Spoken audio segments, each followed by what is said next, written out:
بسم اللہ الرحمن الرحیم۔ السلام علیکم۔ سعودی عرب میں پچھلے 24 گھنٹے میں 781 افراد وبائی مرض کرونا میں مبتلا ہوئے ہیں، جبکہ 30 افراد پچھلے 24 گھنٹے میں انتقال کر گئے ہیں۔ انا للہ و انا الیہ راجعون۔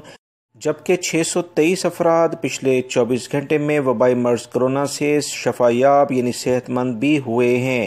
تمام لوگ احتیاط کریں کیونکہ 781 افراد وبائی مرض سے جو متاثر ہوئے ہیں یہ صحت یاب ہونے والے افراد سے زیادہ ہیں۔ جدہ آج پھر بھی ٹاپ لسٹڈ ہے، مکہ دوسرے نمبر پہ ہے۔ جدہ اور مکہ والے بہت احتیاط کریں۔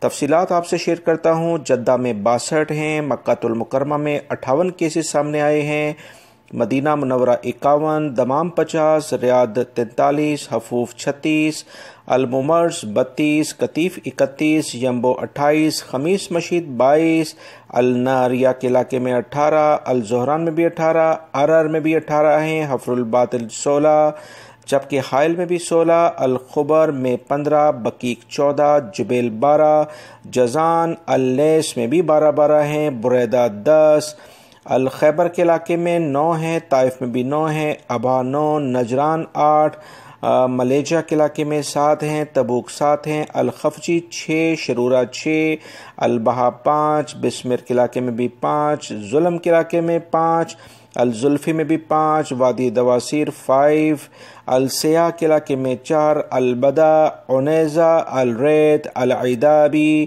بیش، المجمع، الدرمہ، رفع الجمی، شکرہ، عیون الجوا، ان سب میں 4 کیسز سامنے آئے ہیں۔ عیون الجوا میں 3 ہیں، کنفدہ 3، الحرجہ 3، زہران الجنوب، راس تنورہ میں 3، حوطہ بن تمیم کے علاقے میں بھی 3 ہیں، اور جفر بلجرشی، اولا، المزنب، القوارہ، المزیف، النماس، رجاء الماس، صفا، عریرہ، ان تمام علاقوں میں 2 کیسز سامنے آئے ہیں۔ کچھ علاقوں میں 1 کیسز بھی ہیں۔ اہم علاقوں کی تفصیلات دوستوں آپ سے شیئر کر دی گئی ہیں۔ ویڈیو لائک کر کے شیئر آگے لازمی کر دیا کریں۔ السلام علیکم۔